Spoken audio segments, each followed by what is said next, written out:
This episode is supported by Trustonomy, an original podcast from OneTrust. Every good relationship you have, personal or business, it involves trust. But we all know that trust doesn't just happen, right? We've all lost trust in a friend or a brand or a product. Trustonomy is a new podcast that looks at true stories from the past to understand how trust works and what makes it stronger and how to rebuild it when it's broken. Now, you know, I'm a sucker for a good podcast that weaves historical stories and relates it to what's happening today. So I thoroughly enjoyed this Trustonomy episode and recommend that you check it out as well. Search for Trustonomy in your podcast player. We'll also include a link in the show notes. Many thanks to the OneTrust team for their support.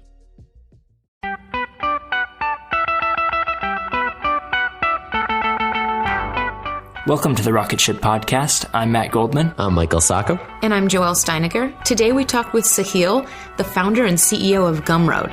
What'd you guys think of this one? I thought it was super interesting. They're a company that's totally focused on product. About half their team is focused on building and growing the product, and it's their best acquisition source. So a lot of new customers hear about them through word of mouth. So the best thing they can do is build a product that appeals to this broad audience that they have. What do you think, Michael? Yeah, and if you stay tuned for the end of the episode, he talks about OKRs, which is a really interesting philosophy that we've been hearing more and more about, but we haven't had anyone come on and actually talk about how it works at their organization. So that was really insightful and something that I think people can get a lot of benefit out of. So let's get into it. We'd like to take a moment to thank our sponsors. Hover makes managing and purchasing domain names simple and easy. This week, we talked to one of the customer service reps, Roger, about the strangest call he's ever gotten on the job. I think the strangest support call that I can remember was from a poor customer that had somehow gone onto our website and bought themselves a personalized email address and then contacted us back again to say that they didn't feel the need that they had to purchase this service when they just needed, parts for their vacuum cleaner. Get 10% off your entire first order by using the code SATISFIEDCustomers, all one word, at hover.com. Chargeify makes setting up and managing your recurring revenue or subscription business incredibly simple. Anyone who's ever set this up from scratch knows just how much work it really is. Let Chargeify handle your customer signups, onboarding, billing, and retention so you can focus on what's most important, growing your business. If you go to chargeify.com/rocketship, they're offering 20% off 3 months exclusively for Rocketship listeners. That's chargeify.com/rocketship. CodeShip makes continuous delivery simple and easy. For those of you just getting started, CodeShip has a generous free plan with 5 private projects included and 100 builds per month. Not enough? You get 20% off 3 months just for being a Rocketship listener. Plus, the team over at CodeShip spent the past few months talking to customers and just launched a complete redesign of their app with better usability. Go to codeship.com/rocketship to sign up today. Yeah, so Gumroad is a tool that helps creators of all different types sell their work directly to their audiences in the goal that we can help lots and lots of people make a living doing what they love, right? So if you're a musician, a writer, a filmmaker, designer, a game developer, a comedian, a photographer, like that's kind of what you're passionate about. You're probably wanting to spend most of your time like making things, and anything that gets in the way of that, we'd love to be able to help you do. And so that's kind of the way our mission basically is to, help creators make a living doing what they love, primarily by selling their work, being able to monetize that stuff directly and do it in a way that is sustainable, right? And so for us, that means like doing it so that they can sell their work directly to their audience. They can own their audience. They can grow that audience. They can, they own the way in which they sell. They can sell the way that they want for whatever price they want. Like we don't want to be able to control it to that degree because we think that it's important that they have that ownership. So one of the things that we hear constantly is to niche down and find that one audience that you can really resonate with and grow from there. But you've kind of taken a different approach where you guys have kind of cast a wide net. And I'd love to hear why that was a philosophy that you took into your product development. In general, I think through my entire life, maybe it's just the idealist in me, but I think that really good products can appeal to like a fundamental need, I guess. And sort of by that way, I don't think like building a Gumroad specifically for vertical would have actually been any better than building Gumroad for everybody. And to be even more maybe aggressive, I think Gumroad is actually better because we build for everybody, right? We can think more broadly about a certain topic. Definitely when we build a feature, we try to think about it from more specific points of view. So like, how is this feature going to look to, you know, an independent musician versus a large musician versus a filmmaker versus a writer versus a comedian, you know, someone who's been selling stuff for 10 years versus someone who's never sold anything in their life before, but, you know, is really excited about it. And it lets us, I think, build a better product because the best product is going to, you know, it filters out all the like sort of like, okay, this is a really great feature and it's really awesome if you have, you know, $100,000 in sales a year. But when you're, you know, making $10,000 in sales, like it actually just looks confusing and serves no purpose. And so it acts as a really good filter for us, as well as, you know, we want to help creators, right? We don't want to pick and choose and say we're building a service only to help a very sort of specific vertical of people. And I think creators is focused enough, like people, you know, focusing on people that like to make things is focused enough, and that group of people needs the same solution. So it ends up working pretty well for us. So from a product development standpoint, when you're trying to appeal to a wide variety, yes, they're all creators, but some are working with books, ebooks, some are doing music. Yeah. How do you avoid like bloating the product with a lot of different features that maybe only work for that specific group of people, and finding a way to make most of it work for everybody?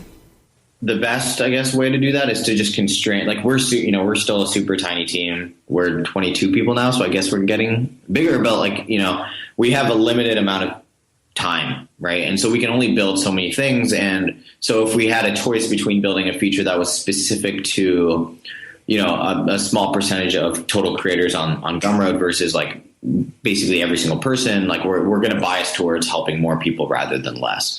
And so in general, you know, like I think the mentality of people that work here is like, we want to build something for creators. And so that helps a lot. And then it's also like what we do, an internal test that, for example, I have is to basically, so we have 3 dimensions that we use, right? So there's the scale of a creator, right? So if they're selling, you know, let's say, I don't know, $1,000 a month versus $10,000 a month versus $100,000 a month, there might be vertical, right? So if you're a musician or a filmmaker or a writer, and then there might be like the frequency in which you use Gumroad, right? So you use it to sell like one-off things, or you use it to like, you know, the primary, like 100% of your livelihood actually flows through Gumroad. And if you can sort of, you know, if you 3x3, right, you have 9 different sort of examples now. And if it works, if you know, when you sort of look at a new product feature through that lens of like, okay, a small musician, but all of their livelihood flows through Gumroad, like how are they going to look at this new product feature versus, you know, a filmmaker who's massive, but he sells this random short through Gumroad. And if it works for both of them really well, it probably means it's going to work for everybody pretty well. So that's kind of the filter that we use. It's kind of like, you know, if we built specifically for a niche, it actually, I think, would hurt us because we would build a product that isn't actually as good. Any live user testing? So when you have a feature done, are you involving some of the sellers that may be large and small to get their actual opinion?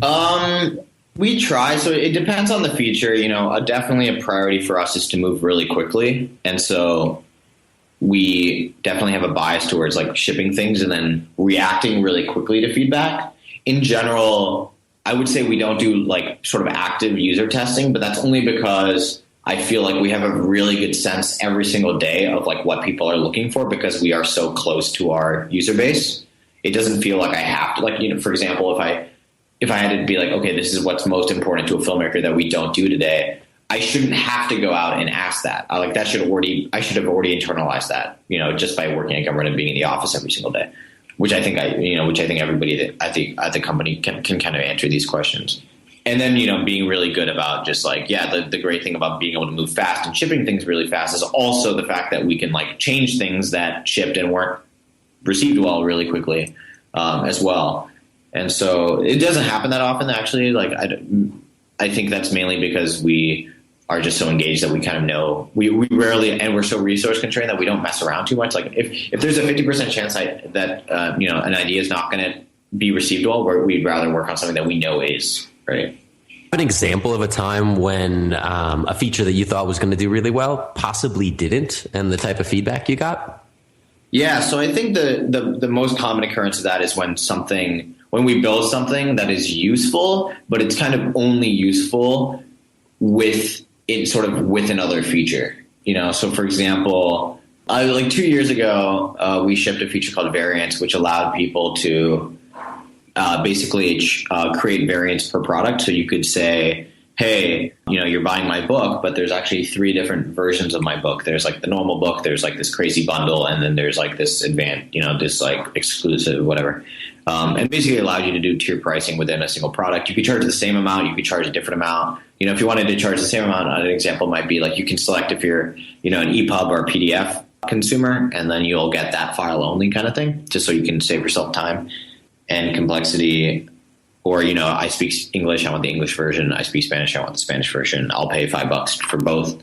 And then we realized we built that feature, but we didn't build it with enough functionality outside of just the pricing that it wasn't actually that useful and it wasn't really able to be used for that. And so I think there's, in a culture where you are moving really quickly and there's this word that gets thrown around called MVP all the time. How can we get this out the door as soon as possible? You kind of have to make sure that you know what MVP really means, right? MVP does not just mean pushing code to production. It means you're building a feature that is independent from everything else, right? And so if you think of something that relies very heavily on another thing to be used, you should probably ship those two things together.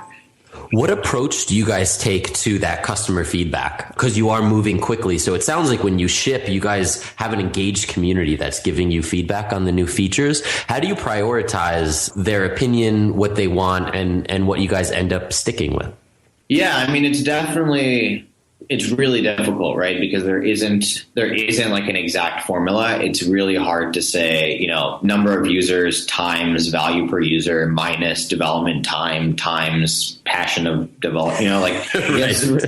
I'm glad it's not that easy. Otherwise, we would all just be robots and there would be no emotion involved. But I think a lot of it is gut. A lot of it is if you spend a good chunk of your life just thinking all the time about how can we make creators' lives easier, you can kind of grok what Gumroad should look like going forward, right?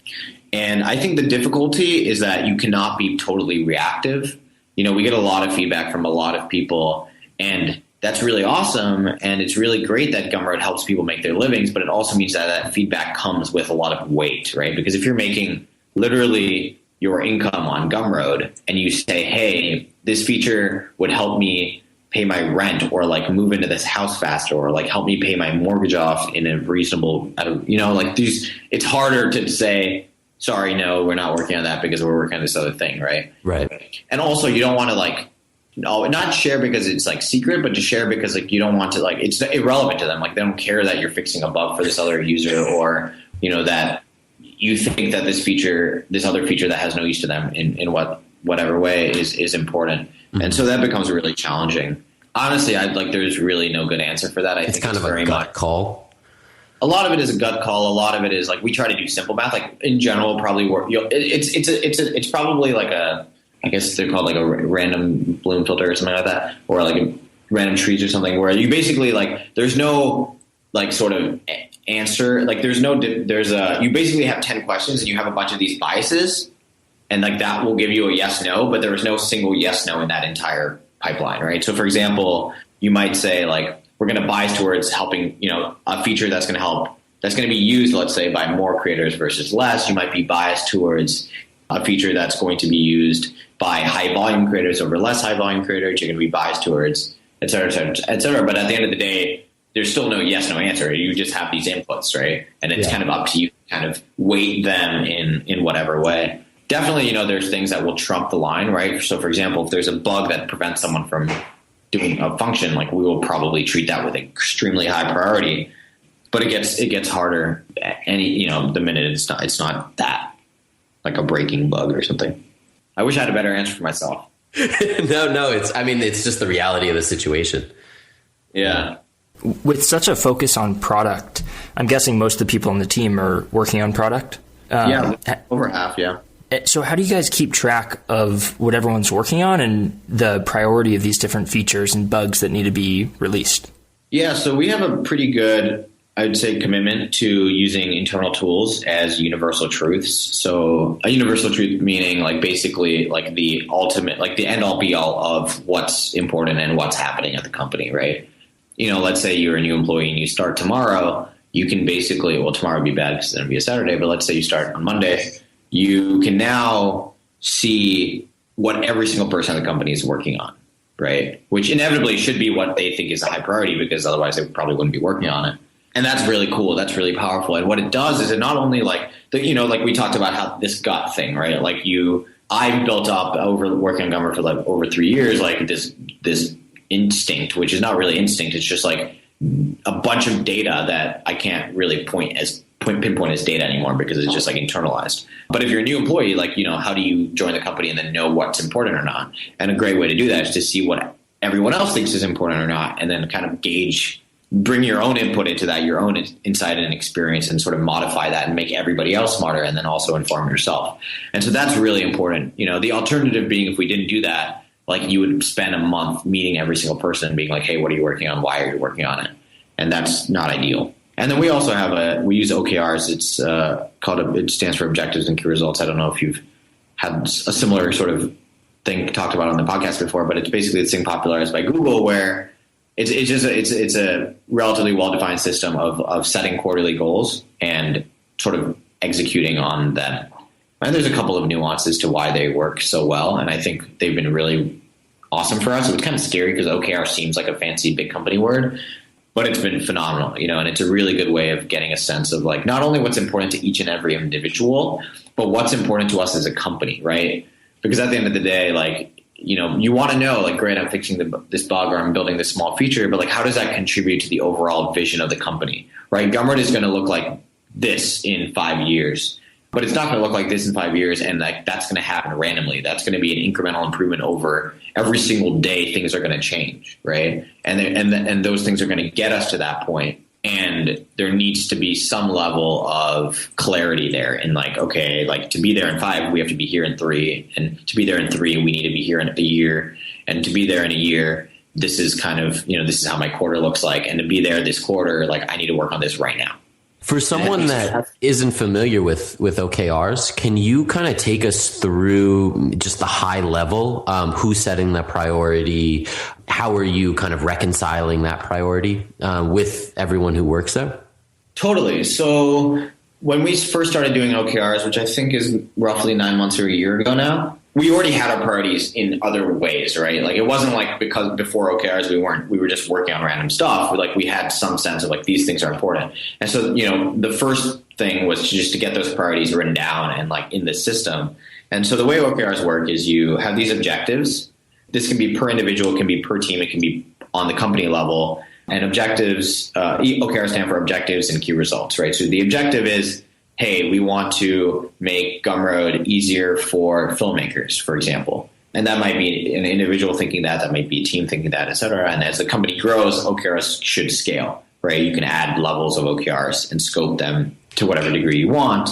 And then the KRs, which is maybe part of the unique aspect of OKRs is like, how are you going to measure that, right? So it's great that like Gumroad is going to improve for filmmakers. I think everyone in the company would agree with that. Like we should do that. But like, what does that mean, right? And it kind of causes you to think about it and actually say, okay, well, to me, that means like we need to build these 2 features, right? And so you have a key result that's like ship this feature, and then your second key result is ship this other feature. You might have another key result being like talk to 30 filmmakers about on the phone for 30 minutes about this, right? And it's things that you would do anyways, but it forces you to really think about them and be accountable to them. And, it forces me as the CEO to be like, okay, I know every single person in the company's OKRs, right? And if they're working on something that I think is not in line with a company priority, it's my job to make sure that that happens, right? Because I have that clarity, right? I have that, there's that transparency there. And so it's not like before of like, like you spent a month working on this thing and I didn't realize you were doing that. No, it's my fault because I know basically exactly what everyone is working on.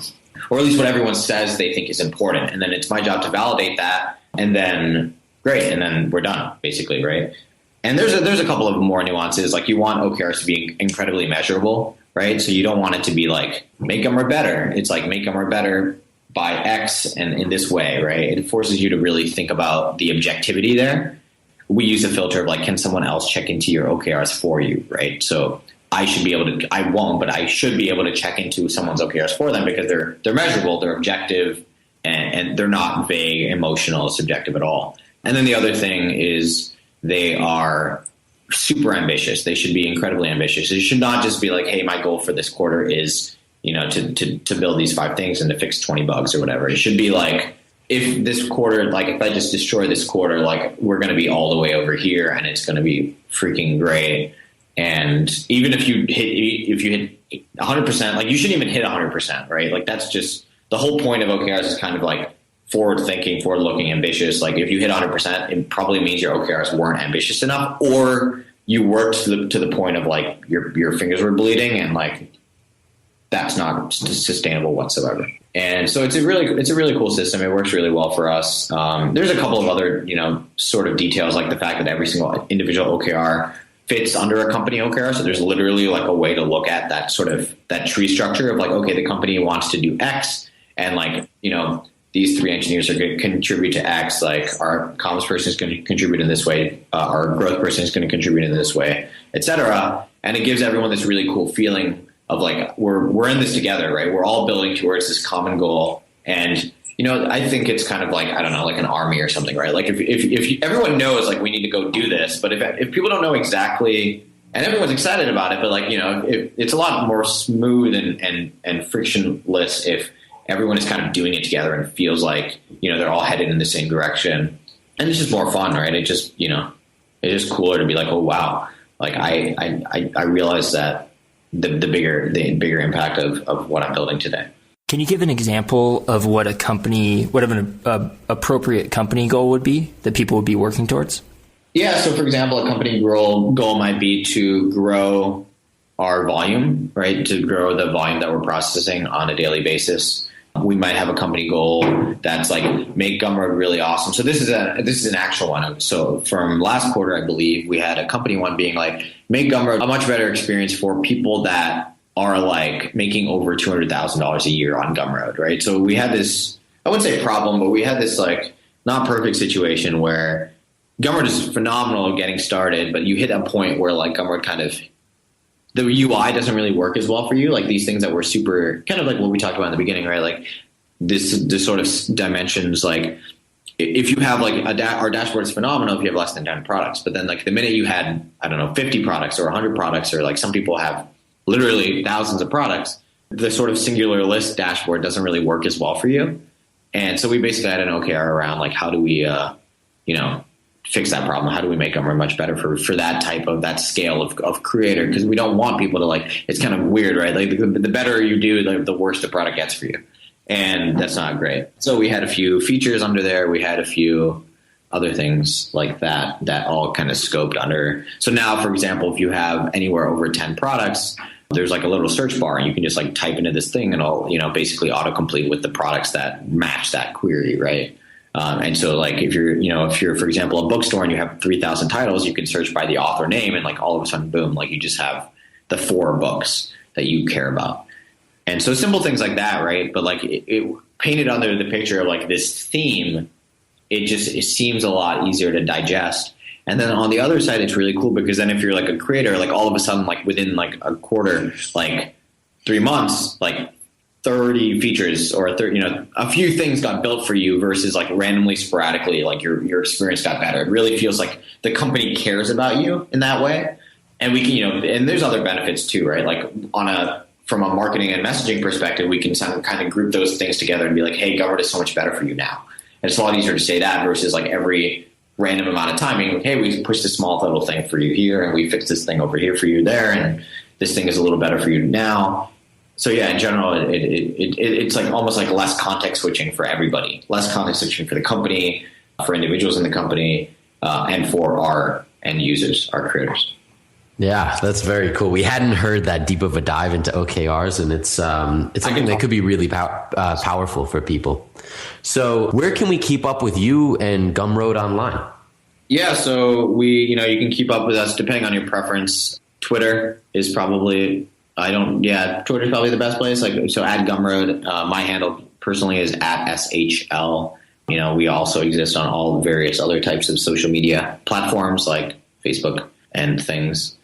And if you sell a book, go to Gumroad.com. Yeah. We did. That's where we sold ours from. So awesome. And then, we have a blog, which we try to keep updated. Not just with like, Gumroad is really awesome and we launched this new feature, but like also in general, like how do you, as a creator, regardless if you use Gumroad or not, do it better, right? And have a better life, basically. And we have multiple people like that that are full time at Gumroad that are focused around making creators more successful. So there's our blog, that we have a newsletter that's sort of slightly different, but like similar content that you should also subscribe to. It's at the bottom of any blog post. We have a resource center, et cetera, et cetera, et cetera. So a lot of stuff. If you follow us on Twitter, you'll get all of that. If you follow me on Twitter, you'll get all of that, plus just really bad puns. So not recommended. Awesome. Well, thank you so much. No worries. Thanks for having me. Thanks. See ya. Looking for more entrepreneurial advice? Check out this week's Hack the Entrepreneur with Jordan Harbinger, where they discuss core values and trying things that didn't work. Here's a clip. Right, so it's like these entrepreneurs are going out and they buy this really beautiful plant from the nursery, the garden store or whatever. I shop for plants. They go out and they buy the really nice plant and they're like, cool, this is my business. And they prune it and they put it in a vase, and it's a really nice vase that they sculpted by hand, and they put it in the window for sunlight, and then they go on vacation and they don't water it for 3 weeks, and they come home and it's dead, and they're like, what the hell? That's how most entrepreneurs are networking. They do everything right, except then they just don't water it and nurture it. They don't follow up, and that's the end of it. And they wonder what happened when everything dried up and died. Go to hacktheentrepreneur.com or search Hack the Entrepreneur in iTunes to listen to this episode and so many more fantastic interviews that John has done. He's created a fantastic resource over there. So check it out today. Thanks for listening to this episode of the Rocketship podcast. If you enjoyed it, we have tons of other awesome episodes on our website. Check them out, rocketship.fm. And make sure to check out our app discount section, where we feature discounts from amazing companies like Treehouse, Wistia, Woo Themes, all giving you exclusive discounts for being a Rocketship listener. So go to rocketship.fm/essentials.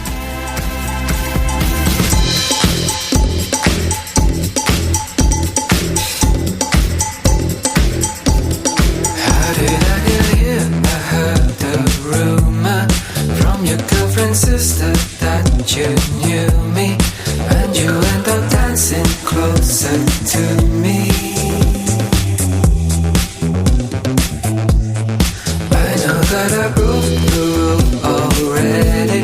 She asked me if I'm single, going steady. I just dropped my head and took a step off into the dark. Standing on the block of our tiles, don't dance on the lines, 'cause the beds eat the pretty ones. We are like the islands divided.